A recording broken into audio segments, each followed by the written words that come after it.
Salut SM, dans cette vidéo je vous partage le parcours de Olivia que j'ai eu l'occasion d'accompagner pendant quelques mois et dans cette vidéo elle nous fait part de ses résultats, de ses challenges, de son avancée, comment elle a trouvé ses clients, comment elle a lancé son activité de CM et de coach à côté également de son compte Instagram qui compte plusieurs dizaines de milliers d'abonnés. C'est la petite spécificité qui va pouvoir intéresser certaines personnes, c'est comment créer une image, comment créer du contenu pour justement attirer une cible à soi, même quand ce n'est pas le but à la base, parce que sa spécificité, vous allez le voir, c'est qu'elle a créé une communauté qui à la base n'était pas censée lui servir pour une activité de coaching ou de community management. Donc on va parler de ça. On va aussi parler de faut-il créer une communauté quand on débute ou bien plutôt aller prospecter et aller de l'avant et plutôt que de prendre du temps pour créer sa communauté. C'est un sujet très intéressant également et nous allons bien sûr échanger à propos de plein d'autres sujets qui devraient fortement vous intéresser dans le développement de votre activité de community manager. Donc sans plus tarder,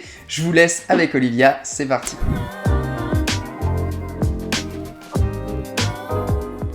Salut Olivia, comment est-ce que tu vas? Même si on a un peu discuté avant, on va faire semblant comme si on venait d'apparaître. Comment tu vas aujourd'hui? Comment ça va? Salut Aurélien, moi ça va super, je te remercie. Et puis j'espère que toi aussi. Je suis contente de rejoindre ce petit call, cette petite entrevue. Je suis super content aussi de pouvoir discuter avec toi et faire cette vidéo et surtout pouvoir partager ce qu'on va montrer à toutes les personnes qui regarderont cette vidéo. Donc, est-ce que pour commencer, toi, tu peux déjà un peu te présenter ton parcours, ce que tu as mis en place, tout ça, pour qu'on pose un peu le contexte? Ok, du coup, je m'appelle Olivia, j'ai 36 ans. Je suis créatrice de contenu sur les réseaux sociaux, sur Instagram. C'est un réseau que j'ai démarré en 2015, puis qui s'est développé petit à petit jusqu'à ce que je puisse en vivre grâce au sponsoring des marques. Et du coup, j'ai quitté mon boulot, mon CDI l'année dernière. Et de là, j'ai décidé aussi de développer la partie coaching. Donc, j'interviens aussi chez les commerçants par le biais de formations qui sont financées par les OPCO pour les aider sur leurs réseaux sociaux, pour les aider dans leur business, qu'ils aient plus de visibilité. Et puis également des coachings privés pour des personnes qui ne sont pas finançables ou pour du personnel. Donc voilà. Et c'est parce que j'ai voulu développer cette partie-là et potentiellement par la suite du community management que j'ai fait appel à tes services. Et ce que j'ai trouvé super intéressant, tu pourrais nous en dire un peu plus, c'est que toi, à la base, tu as déjà combien entre 50 et 60 000 abonnés, je crois, sur Instagram. Ouais, j'ai 57 000 abonnés, ouais.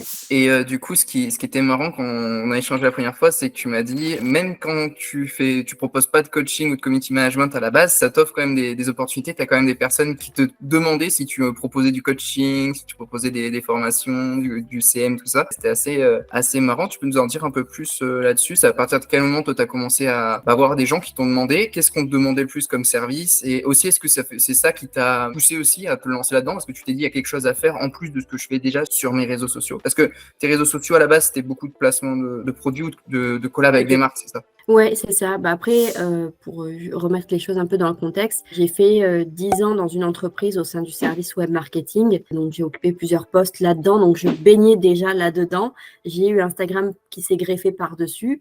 Donc, en fait, j'ai pu mêler plusieurs passions puisque le dernier poste que j'ai occupé, c'était rédactrice web. Et du coup, j'étais à l'aise dans ce milieu-là déjà à la base. Après Instagram, j'ai commencé à avoir, oui, des demandes de gestion de compte en CM, des coachings pour être community manager, alors que je n'étais pas community manager. Et les gens ont tendance à faire l'amalgame de tous les métiers en pensant qu'on est des couteaux suisses vivants, mais un graphiste n'est pas vidéaste, comme un vidéaste n'est pas CM, comme une rédac web n'est pas je ne sais quoi, e-merchandiser, enfin bref. Et du coup, moi, si tu veux, Instagram, c'est ma passion parce que je m'adresse à ma commu, parce que je les motive, parce que voilà. Maintenant, c'est grâce au placement de produits qu'on peut passer autant de temps à créer du contenu.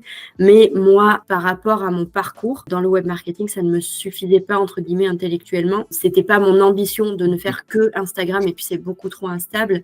Donc oui, ça m'a servi de passerelle et j'en suis très heureuse. Et voilà, c'est ce qui m'a permis de quitter mon boulot. Mais dans tous les cas, il fallait que je fasse autre chose par la suite parce que je me contente jamais d'une chose. En fait, je peux pas faire une seule chose. Donc, du coup, c'est pour ça que tout de suite, je me suis dit, tiens, vu que j'ai de la demande, autant creuser là-dessus. que ce soit peut-être plus tard la partie CM, mais je suis ma propre CM de mon compte finalement, donc c'est déjà un maximum de boulot. Et la partie formation, parce que je trouve que donner aux autres et transmettre, c'est beaucoup plus intéressant que de faire les choses que pour soi. Mais j'avais besoin de petits tips, vraiment de conseils pratico-pratiques et pas passer 3 heures sur des formations PDF poussiéreuses. Donc il fallait que j'aille vite. Et c'est pour ça qu'il m'a fallu quelqu'un pour m'aider là-dessus. Et ce qui est très intéressant, c'est que c'est vrai qu'il y a beaucoup de comptes, et tu en connais d'autres aussi, tu m'as dit qu'il y avait pas mal d'abonnés de visibilité comme ça, qui ont beaucoup de gens qui les contactent pour du conseil, parce que souvent, on se dit, tiens, ils ont beaucoup d'audience, et du coup, ils doivent savoir comment gérer, développer des réseaux sociaux. Ce qui est vrai aussi, parce que moi, des fois, je tombe sur des comptes, c'est des indépendants qui les gèrent, ou des influenceuses et tout, ils sont super bien gérés, c'est super, le contenu est super bien et tout. Donc, on peut se dire, tiens, ils pourraient gérer pour mon entreprise ou me coacher et tout. Donc, c'est vrai que c'est intéressant, et comme quoi, tu vois, et tu soulèves un autre point intéressant, c'est que tu es ton propre community manager, parce qu'il y en a beaucoup, ils veulent créer du contenu pour attirer des clients, mais ça prend autant de temps que pour tes propres clients, donc ça peut prendre, surtout au début, quoi, quand t'as pas encore trop de visibilité, ça prend énormément de temps pour attirer du monde, pour créer une audience, tu dois faire le travail pour toi et tout. C'est assez marrant de voir que même si ton objectif c'est pas d'avoir des clients dans une thématique, que tu peux quand même les attirer parce que tu fais du contenu là-dessus. Et du coup, voilà, comment ça t'est venu après, du coup, de vouloir chercher quelqu'un pour t'accompagner, me contacter, tout ça, pour aller plus loin, et quels étaient, toi, les obstacles et problématiques par rapport auxquels tu faisais face exactement? Alors en fait, moi ce qui s'est passé, c'est que quand on fait les choses pour soi, c'est-à-dire être le gestionnaire de sa propre communauté, on fait les choses pour soi, mais on ne sait pas trop comment les transcrire pour les autres. Donc moi, je me suis dit, mince, si je dois faire du community demain, si Instagram devait s'arrêter, c'est ce que je ferais en priorité comme job, comment je fais pour transmettre les fichiers avec mes clients? Est-ce que je dois faire du terrain, pas du terrain? Comment je m'organise? Est-ce qu'il y a des contrats? J'avais vraiment plein de questions qui, pour moi, au quotidien, dans la gestion de ma commune, ne me les pose pas ces questions, parce que moi, j'ai pas de limite dans mon travail, je sais ce que j'ai à faire, enfin voilà. Mais m'adresser à quelqu'un d'autre, retransmettre tout ce taf sur un client à part, je savais pas trop comment m'organiser, et voilà, et mettre des limites, enfin voilà, comment ça se passe, enfin voilà, j'avais besoin vraiment de réponses concrètes d'une personne qui soit là-dedans et qui puisse répondre à mes questions. Donc vraiment, c'est pour ça que je me suis dit, il n'y a pas d'autre personne mieux placée qu'un coach, et c'est comme ça que j'ai entamé mes recherches et que je suis tombée sur ton profil, voilà, parce que après, avec tes descriptions, tout ça, ton site et tout, je me suis dit que tu étais la personne la mieux placée finalement pour me répondre. Ok, et t'avais essayé des choses toute seule de ton côté avant ça, ou pas du tout? Non, pas du tout, parce que je fais partie des gens assez stressés, et moi, tant que tout n'est pas carré, et c'est un peu mon problème, je vais toujours avoir un peu peur de me lancer, parce que je me mets une telle pression que si c'est pas parfait, je vais pas oser proposer un service à un client tant que moi, j'ai pas poncé toutes les questions qui puissent exister sur la planète. Et ça a toujours été un peu mon problème, jusqu'à ce que je sorte un petit peu de ma coquille. Et je crois que c'était toi qui m'avais dit, par rapport au deadline qu'on se fixe pour être prêt, quand on se dit prêt, c'est très souvent deadline qu'on a dans sa tête divisé par 2. Et ça m'est resté. Je me suis dit, ok, donc dans mes calculs, alors ça fait mois de mars, donc du coup, si je soustrais, ça fait donc en janvier, je dois être prête, quoi. Et c'est vrai qu'on se dit, c'est comme ça qu'on se met un peu sur le fait accompli, et qu'on est sur le plongeoir et qu'on saute, quoi, finalement, parce que sinon on sautera jamais, en fait. C'est ça, on est jamais prêt finalement, tu vois, on sait toujours, on repousse toujours un peu, et puis finalement mais tout le monde, moi le premier pour certaines choses, tu vois, quand c'est nouveau, tu vois, tu dis, t'attends que le moment parfait, sauf que ça arrive jamais, ou presque, quoi. Ou alors quand il arrive, t'aurais attaqué quand c'était pas parfait, ça aurait été encore mieux. Donc c'est ça qui est assez marrant. Et du coup, toi, c'est les points vraiment sur lesquels l'accompagnement t'a aidé, tu dirais que c'est plus égal. Parce que c'est vrai que toi, ce qui est marrant, ce qui était spécial, c'est que c'est vrai que moi, généralement, c'est beaucoup, tu vois, sur tout ce qui est prospection, trouver des clients et tout. Toi, c'était vraiment sur d'autres choses, plus organisation, contractuelle, ou des choses comme ça. Donc toi, c'est vraiment sur quels points précis où ça t'a vraiment pu t'aider? Alors, dans un premier temps, c'était vraiment sur la partie organisation. Qu'est-ce qui fait un community manager lambda, j'ai envie de dire, dans sa journée? Par quoi il commence? Qu'est-ce qu'il fait? Comment il transmet ses fichiers aux clients? Comment ça s'organise? Quelles sont les limites à mettre en place d'entrée? pour éviter les appels un dimanche à 22h. Voilà, des trucs comme ça, parce que c'est vrai qu'il y en a toujours qui débordent et c'est assez insupportable dans ces métiers. Et il y avait quoi d'autre aussi? Structurer mes offres. Je savais pas du tout, j'avais pas idée. Enfin, vraiment, c'était le flou artistique. Et puis, alors, sur Internet, c'est la jungle complet des prix. Donc, du coup, on a pu bosser là-dessus et j'avais vraiment besoin d'être conseillée. Enfin, pas toute seule, pas me sentir seule lâchée là-dedans parce que seule, c'est bien, on fait plein de trucs, mais en général, on va pas très très loin et pas très très vite. Ouais, Donc, du coup, c'est ce que les gens comprennent pas forcément des fois entre les formations qui sont sur des mois. Je dis pas que c'est pas bien, hein, mais quand on veut vraiment qu'il nous manque que quelques clés, le mieux pour moi, c'est le coaching parce que tu vas direct 100 fois plus vite, quoi. C'est ça. Et puis des fois, les formations ne sont pas adaptées aux freelances non plus. Il y en a Tout à beaucoup, fait. ça qui est un peu dommage. Et c'est vrai que tout ce qui est offre, tarif, c'est un peu, tu sais pas trop, il y a de tout et n'importe quoi. Et généralement, les problématiques de ceux qui veulent devenir CM, c'est plus, tu vois, offre, prix et trouver des clients, quoi. Tu vois, généralement, c'est là où c'est un peu flou. Donc, c'est super intéressant. Et une autre chose que j'ai trouvé super intéressant avec toi, c'est qu'au final, tu fais beaucoup de coaching également. Parce qu'il y a beaucoup de community managers, ils vont faire que du community manager. Toi, tu fais aussi beaucoup de coaching, même en majorité. Est-ce que tu peux nous en parler un peu? Pourquoi ce choix, cette orientation? Comment ça fonctionne? Tout ça. Oui, en fait, j'aime bien aider les autres en général. Donc, du coup, les aider à comprendre ce réseau qui est un peu fou, quoi, voilà, qui un jour est favorable et le lendemain l'est plus du tout. Comment réagir par rapport à ça? Il y a aussi une partie un peu mindset parce que Instagram, pour moi, si je devais le résumer en 2 mots, c'est résilience et abnégation, hein, clairement, parce que sinon on jette par la fenêtre. Et du coup, voilà, j'aime bien accompagner les gens et leur montrer qu'on peut faire des choses sympas sur Instagram, qu'on peut communiquer sur ses services, sur une entreprise, qu'il y a des choses à faire tous les jours et que non, on le laisse pas de côté. Et oui, c'est important. Et oui, c'est un métier. Donc après, soit basculer une fois que la formation ou l'accompagnement est terminé vers une solution de community management que je peux proposer et du coup avoir vraiment quelque chose dans 360 qui soit et acteurs de leur propre réseau et en même temps qui comprennent que derrière, oui, ça nécessite une gestion si on veut être concentré dans son business en fait. Ah, absolument, parce que il y en a beaucoup aussi de commerces, d'entreprises qui préfèrent du coaching à un moment A et puis après ils voudront à un moment B de la prestation. Ça peut être aussi, on peut s'en servir d'offre d'appel, c'est-à-dire tu rentres sur du coaching et par la suite ils veulent de la gestion parce que généralement ce qui se passe aussi c'est que ils se rendent compte que ça leur prend beaucoup de temps, beaucoup d'énergie, tout ça. Mais il y en a des fois, voilà, ce qu'ils veulent c'est ou alors ils ont peut-être pas le budget en trésorerie sur plusieurs mois pour du community management, donc ils veulent du coaching. Donc c'est une bonne solution aussi à proposer. De faire du coaching. C'est vrai que moi, j'en fais assez peu pour les entreprises, mais des fois, j'ai des demandes et c'est intéressant. Et après, ils reviennent vers toi parce que tu as créé un lien, tout ça. Donc, c'est super intéressant. Et pour la suite, tu veux développer davantage le community management ou rester quand même sur du coaching? Tu as une idée aussi pour le futur? Franchement, comme je dis, je suis plus à la recherche d'aventures de travail. Donc, si l'entreprise est cool et qu'elle a besoin d'une solution de CM, je partirai, je pars à l'aventure, il n'y a pas de souci, j'accompagne. Après, la partie formation, encore une fois, tu as vraiment l'impression d'aider les gens et de leur transmettre quelque chose. Donc, c'est différent. Il y a la partie où tu es exécutant et la partie où tu es en coaching. Donc, toi, tu transmets ce que tu as appris et tous les trottoirs que tu as mangés depuis 2015 sur Instagram jusqu'à en vivre.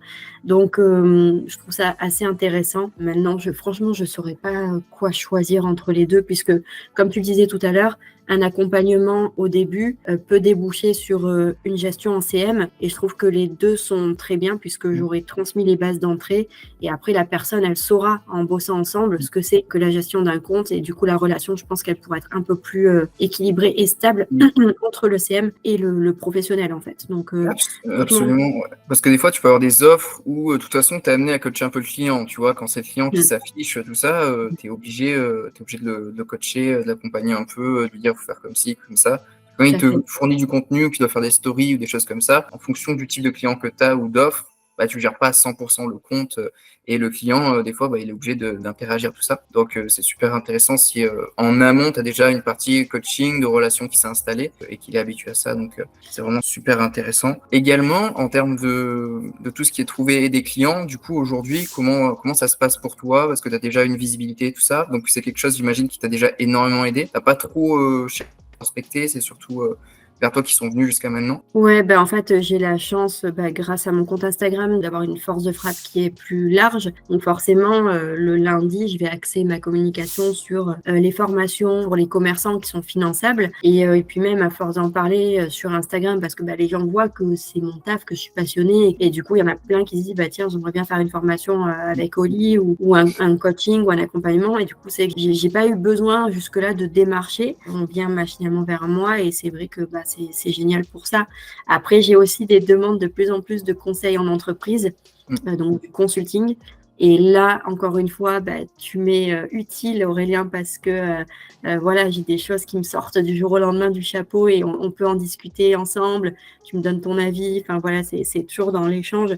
Et c'est ça qui est cool parce que comme tout nouveau métier, même si ça a allé une dizaine d'années, on a toujours des choses nouvelles, toujours des nouvelles propositions. Il faut sans cesse s'adapter, adapter ses tarifs. Et c'est sympa de pouvoir échanger là-dessus aussi et d'en parler. Ouais, c'est super intéressant et d'où l'importance aussi de développer ses réseaux sociaux, son personal branding, sa visibilité et alors c'est beaucoup de travail en plus de ses clients, tout ça. Et moi, c'est pas toujours quelque chose sur lequel j'appuie au début. Alors je sais qu'il y en a beaucoup, ils vont me dire au début, quand tu te lances en tant que CM, faut absolument créer tes réseaux sociaux, tout ça.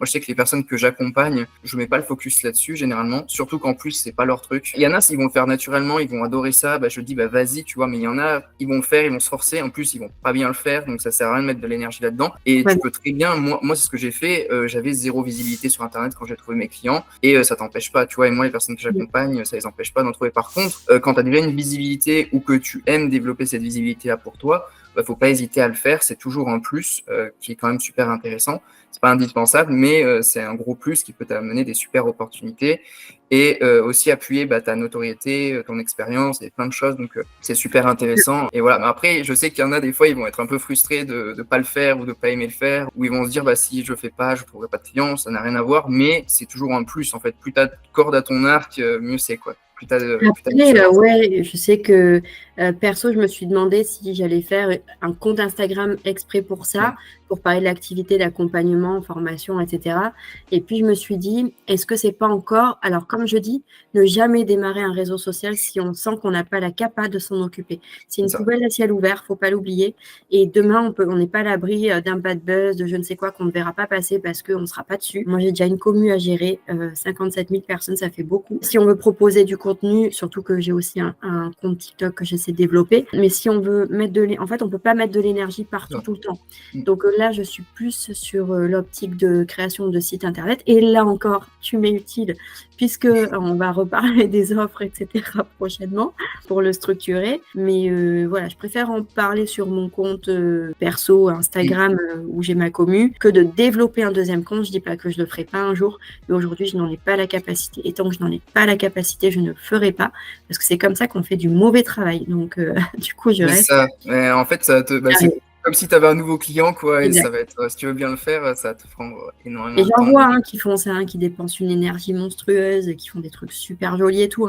Et je me dis, est-ce que l'énergie, tu dois la mettre là-dedans ?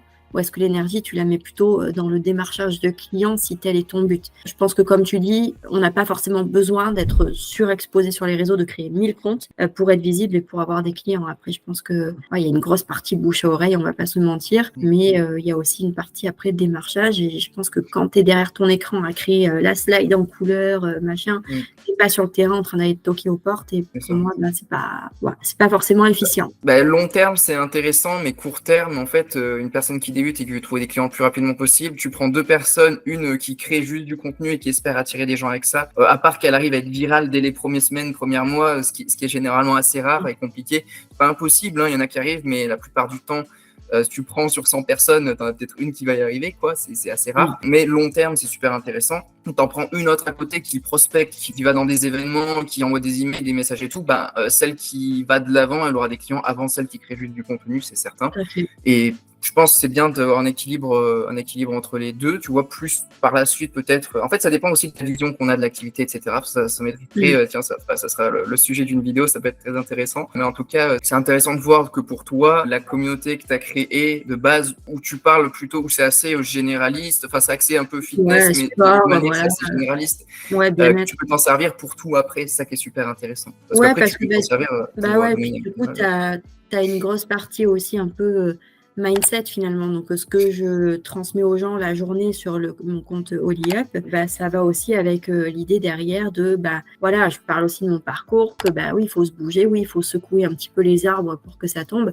Ça tombera pas tout seul. Et du coup, ça va avec. Donc, je me dis, pour moi, la solution la plus simple et la plus efficace, c'est d'en parler sur mon propre compte. C'est pas de créer un deuxième compte et d'aller perdre du temps là-dessus, là où quelqu'un, comme tu dis tout à l'heure, pourrait très bien marcher en faisant ça.